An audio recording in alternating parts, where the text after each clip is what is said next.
రక్షించండి పేదలను అక్రమ వడ్డీ వ్యాపారాల నుండి పోరాడతాం అక్రమ వడ్డీ వ్యాపారాలకు వ్యతిరేకంగా పోరాడతాం అక్రమ వడ్డీ వ్యాపార విధానానికి వ్యతిరేకంగా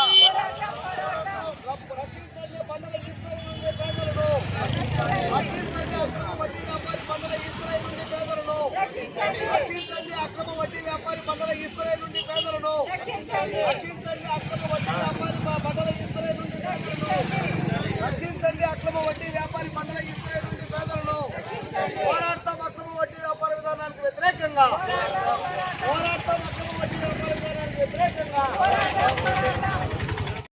బాబాసాహెబ్ అంబేద్కర్ ఆర్జేలాలి అంబేద్కర్ ఆలోచన విధానం ఆర్జేలాలి అంబేద్కర్ ఆలోచన విధానం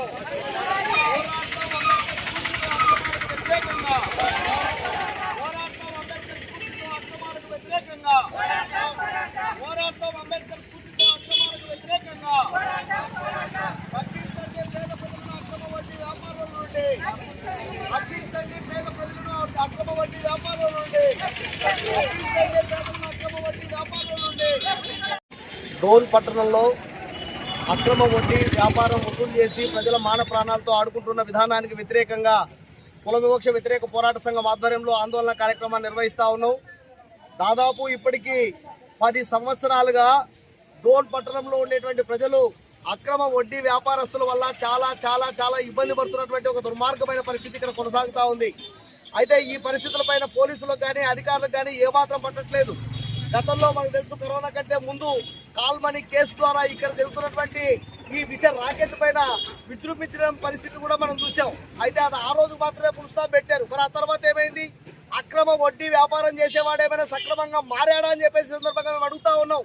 చాలా దుర్మార్గం ఏమంటే, ఈ పట్టణంలో ఉండేటువంటి పేదల యొక్క ఆర్థిక అవసరాలను ఆసరాగా చేసుకొని వాళ్ళకి ఆరోగ్య సమస్యలు వస్తే, ఆకలి సమస్యలు వస్తే, ఆపద సమస్యలు వస్తే అలాంటి సమస్యల సందర్భంగా ఆదుకోవడం చాలా ఉత్తమమైన పని.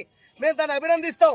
కానీ అభినందించేటువంటి దాంట్లో ప్రధానంగా మనం గమనించాల్సింది ఏమంటే, వాళ్ళు ఇస్తున్నది కేవలం 10,000 రూపాయలు, 20,000 రూపాయలు, 30,000 రూపాయలు ఆ రకంగా ఇచ్చి 3 లక్షల నుండి 30 లక్షల దాకా అప్పిచ్చినట్లుగా ఆ రకంగా రాసుకొని వాటిని న్యాయబద్ధంగానే అక్రమమైనటువంటి పనిని న్యాయబద్ధంగా కోర్టు నోటీస్ ఇచ్చి ఆ రకంగా ముక్కుపిండి వసూలు చేసి పేదల ప్రాణాలతో ఆడుకుంటా ఉంటే అధికారులు ఏం చేస్తున్నారని చెప్పేసి అడుగుతా ఉన్నాం. పేదలు చాలా సార్లు అప్లికేషన్లు పెట్టారు, అర్జీలు ఇచ్చారు, కంప్లైంట్ ఇచ్చారు, కానీ ఎవరు పట్టించుకునేటువంటి పరిస్థితి లేదు. అందుకోసమే ఇది నిరంతర పోరాటంగా మారుస్తాం.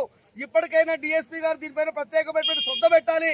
అదేవిధంగా ఆర్డీఓ గారు, జిల్లా ఎంఆర్ఓ గారు, ఇక్కడ ఉన్నటువంటి ఎంఆర్ఓ గారు దీనిపైన ప్రత్యేకంగా శ్రద్ధ పెట్టి ఈ అక్రమార్పులను తేల్చాలి. వాళ్ళు వెంటనే అరెస్ట్ చేయాలి.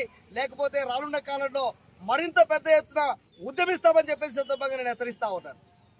మా అమ్మ 2009లో మునే మా అమ్మ పేరు 2009లో ₹1,00,000 తీసుకుంది బండలేశ్వర దగ్గర. 5 రూపాయలు వడ్డీ ఇచ్చాడు. 5 రూపాయలు వడ్డీ మా నాన్న 2012లో రిటైర్డ్ అయినాడు. రిటైర్డ్ అయినాక 1,80,000 కట్టినాడు. 1,80,000 కట్టింది మా అమ్మ. బాండ్లు అడిగితే బాండ్లు లేవు, మీరు ఎవరికాడ చెప్పుకుంటే బాండ్ ఇయ్యను, ఏమన్నా చేసుకోండి. ₹1,00,000 ఇచ్చేటప్పుడు నాతో కాలిబాండ్ పైన సంతకం పెట్టించున్నాడు. మా తమ్ముడితో కాలిబండ్ పైన సంతకం పెట్టించాడు. మా ఫ్యామిలీ అందరితో కాలిబండ్ల పైన సంతకం పెట్టించుకొని ఇచ్చినాడు.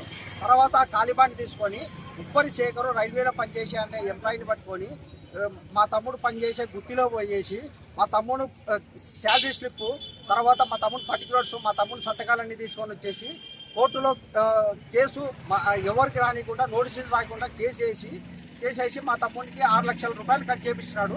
తర్వాత వచ్చేసి నేను సంతకం పెట్టకపోయినా నా పైన ₹2,50,000 వేసి నాకు నోటీసులు రాలేదు. 2014 అని కోర్టు వాళ్ళని పెట్టుకొని నోటీసులు రాకుండా 2014లో వేసిన కేసు 2019లో అరెస్ట్ వారెంట్ నోటీసులు రాకుండా అతనే సంతకాలు పెట్టుకొని దొంగ సంతకాలు పెట్టుకొని నోటీసులు రాకుండా నా పైన అరెస్ట్ వారెంట్ ఇప్పించినాడు. తర్వాత నేను లాయర్ను పెట్టుకొని కేసు చేసినాను.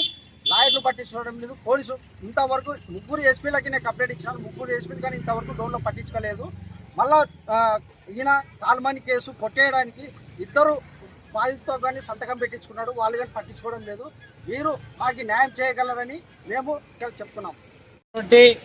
బండల్ ఈశ్వర్ అనేటువంటి ఒక వడ్డీ వ్యాపారి డోన్ పట్టణంలో ఉన్నటువంటి పేద ప్రజల చిరు వ్యాపారాలను ఆసరాగా చేసుకొని 10-20 వేలు ఇచ్చి వారు చెల్లించినా కూడా వారి రాయించినటువంటి ప్రాసరీ నోట్లు ఇవ్వకుండా మరి వారికి బినామీలుగా ఉన్నటువంటి ఉప్పరి శేఖర్, అదేవిధంగా కూరగాయల రంగస్వామి, జైనాబి ఈరన్న లాంటి బినామీలను పెట్టుకొని వారి పేర్ల మీద లక్షల రూపాయలకు కోర్టు ద్వారా పంపిస్తూ ఈ రోజు దోపిడీకి పాల్పడతా ఉన్నాడు.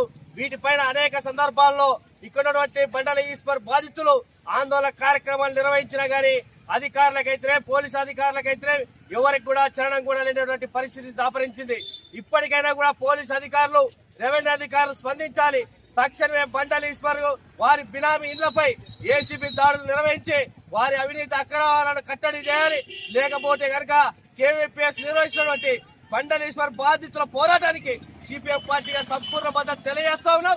ప్రత్యక్ష పోరాటాల్లో కూడా వారిలో భాగస్వాములు అవుతామని కూడా ఇక్కడ ఉన్నటువంటి అధికారులకి అందరూ కూడా తెలియజేస్తా ఉన్నాం. ఇప్పటికైనా కూడా బాధ్యతలను ఆదుకునే విధంగా రెవెన్యూ పోలీసు యంత్రాంగం తక్షణమే చర్యలు తీసుకోవాలని విజ్ఞప్తి చేస్తా ఉన్నాం.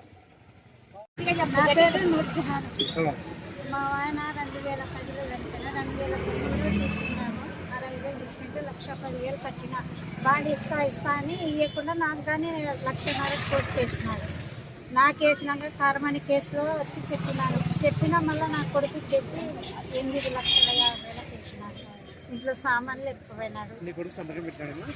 పెట్టలేదు. పెట్టకుండా ఫోర్జరీ సంతకం అవుతాను.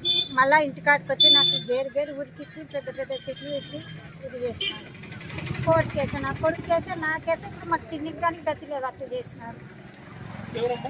బండల ఈశ్వర్ ఎన్నిసార్లు ఇచ్చినారు సార్ కంప్లీట్. ఆయన పేరు బండల ఈశ్వర్. 3 సెంట్లు ల్యాండ్ పెట్టి 1,00,000 తీసుకున్నాం. 18 లక్షలు వేసినాం. అది కూరగాయల